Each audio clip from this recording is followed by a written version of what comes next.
week 10 for our series videos about ICDIS performance standard. So this topic for week 10 is discuss the IMO performance standard for ICDIS, specifically for route monitoring and voyage recording. So the IMO performance standard of ICDIS outlines requirements for route monitoring and voyage recording to enhance navigational safety.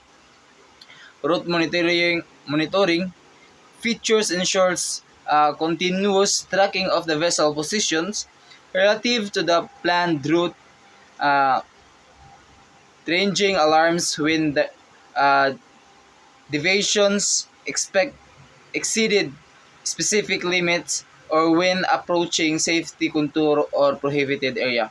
So about sa route monitoring, when we are going to voyage or we're going to navigate our created route plan, now we put this to route monitoring. At this part, during route monitoring, this is the checking if whether the created route plan is in line to the safety and kanang wala siya nasa anagihan nga safety or kanang treat na imong barko because naay bahura or naay mabaw na nga area. So the performance standard also because of that, the performance standard set this route monitoring part of the standard for this to ensure the safety of navigation.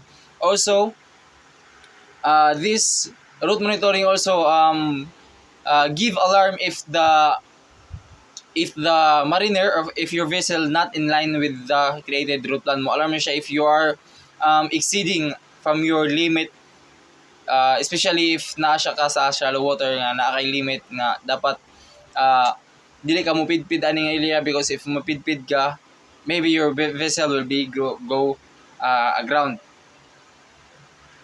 Voyage recording capabilities captures essential navigational data at regular alternative including timeline, position heading, speed, and chart information, providing details recording for analyze the accident investigation. These features are designed to reduce the workload of navigators, improve situational awareness, and enhance the overall safety of mariner position. So regarding sa voyage recording, so because you are created you are also sa voyage monitoring time lang iyang gihatag about sa data kung asa naka the position of your vessel, real time update na siya during the monitoring. And also about sa voyage recording, because of that your voyage has been recorded all along for